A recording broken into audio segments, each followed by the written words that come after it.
नमस्कार दोस्तों, ज्योतिष और ग्रह भाई अमरिंद्र में मैं आपका बहुत बहुत स्वागत करता हूं। दोस्तों, नवरात्रि की बहुत बहुत शुभकामनाएं आपको प्रेषित कर रहा हूं। मेरी शुभकामनाएं स्वीकार करें। दोस्तों, आज मैं एक स्पेशल वीडियो आपके पास लेकर आया हूं, नवरात्रि स्पेशल।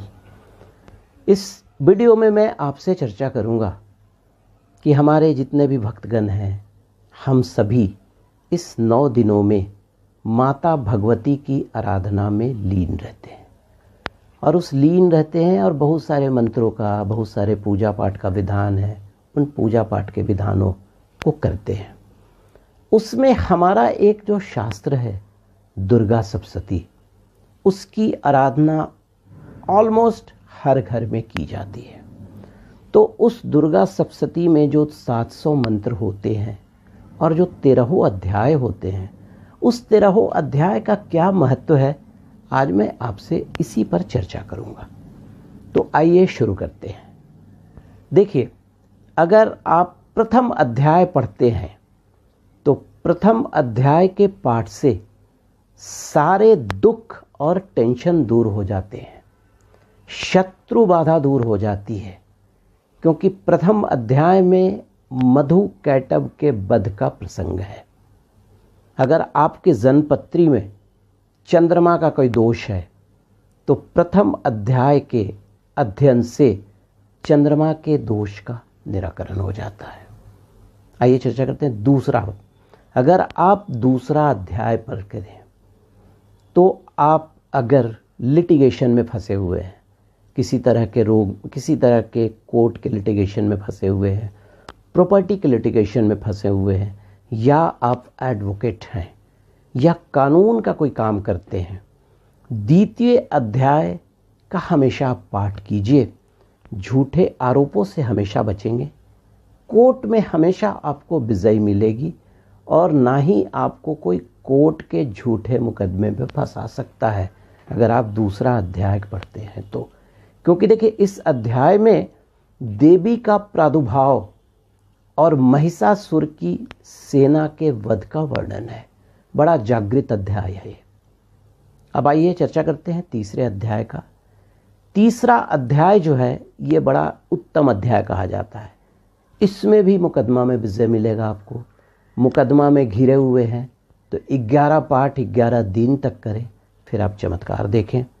अगर आपके जन्मपत्री में राहु केतु का कोई दोष और विकार है तो तृतीय अध्याय के इस पाठन से वहाँ इस विकार को दूर किया जा सकता है। आइए चतुर्थ अध्याय के बारे में चर्चा करते हैं। देखिए, चतुर्थ अध्याय जो है अपने आप में एक अनूठा अध्याय है। आप सोचिए, देवताओं के द्वारा देवी की स्तुति की गई है, तब उस मंत्रों का क्या प्रभाव होगा आप सोचिए। हम लोग देवी देवता की आराधना करते हैं, यहाँ पर देवता जो हैं वो देवी की आराधना कर रहे हैं। ठीक है, अगर स्त्री और पुरुष जिनकी शादी में बाधाएं आ रही हैं, चतुर्थ अध्याय का पाठ ये नियमित रूप से करें, देखिए किस तरह से शादी ठीक हो जाती है। चतुर्थ अध्याय के बारे में मैं कुछ नहीं बोलूँगा, मैं इतना ही बोल सकता हूँ कि अगर आप चतुर्थ अध्याय को पढ़ते हैं तो साक्षात देवी की कृपा मिल जाएगी। अनूठे मंत्रों से समाहित है ये चतुर्थ अध्याय। आइए पंचम अध्याय के बारे में बात करते हैं। ये जो मंत्र आप सब कोई जानते हैं, या देवी सर्वभूतेषु मातृरूपेण संस्थिता नमस्तस्यै नमस्तस्यै नमस्तस्यै नमो नमः। ये मंत्र आपको 5वें अध्याय में ही मिलेगा।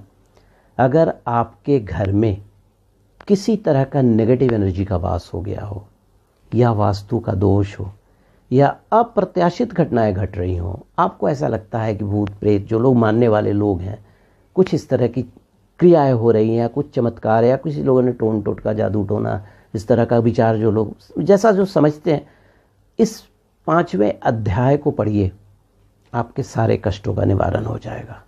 अगर आपका ट्रांसफ़र नहीं हो रहा है, नौकरी में कोई बाधा आ रही है, तो पंचम अध्याय का पाठ करें और फिर चमत्कार देखें माता दुर्गा का।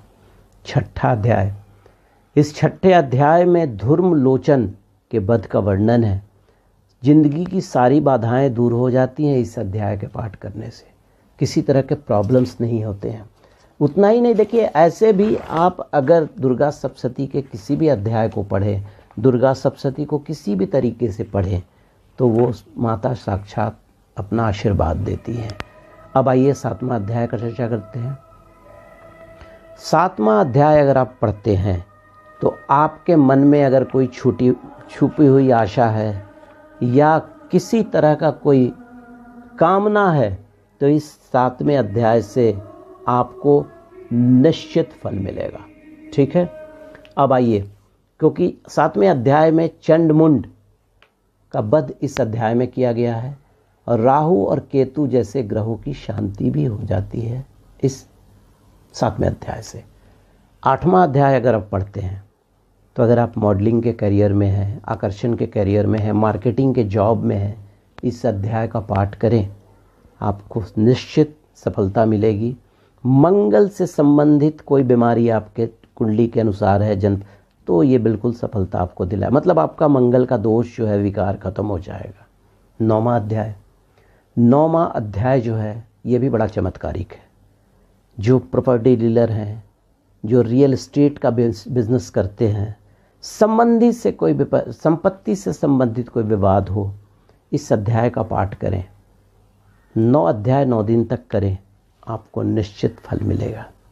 अब आइए 10वां अध्याय के बारे में चर्चा करता हूँ।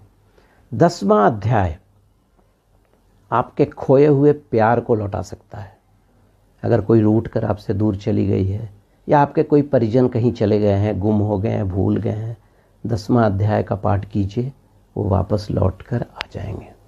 अब एकादश अध्याय, जिस तरह से मैंने बोला चतुर्थ अध्याय ना, उसी तरह से एकादश अध्याय है। एकादश अध्याय में देवताओं द्वारा देवी की स्तुति की गई है। देखिए फिर से मैं बोल रहा हूँ, देवताओं द्वारा देवी की स्तुति की गई है और बदले में देवी का आशीर्वचन उनको मिला है। तो सोचिए, अगर आपने एकादश अध्याय का पाठ किया और अगर देवी का आशीर्वाद मिल गया तो फिर क्या होगा।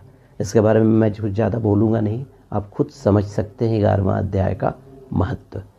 12वां अध्याय, इसको अगर आप पढ़ेंगे तो किसी तरह का रोग और चिंता तो आपको रहेगा ही नहीं, ये बिल्कुल दूर हो जाएगा। और 13वां अध्याय जो सबसे अंतिम अध्याय होता है, अगर आप इसको रेगुलर पढ़ेंगे तो देवी का आशीर्वाद सब कुछ भगवती प्रदान कर देगी, देवी की कृपा मिलती है। तो दोस्तों, ये था 13वां अध्याय जो हमारे दुर्गा सप्तशती में है, क्या उनका प्रभाव है। तो दोस्तों, अगर मेरा वीडियो आपको पसंद आया हो तो लाइक कीजिएगा,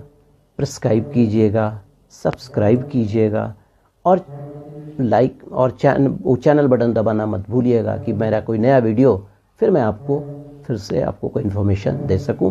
चलिए, शुभ नवरात्रि, नमस्कार, थैंक यू।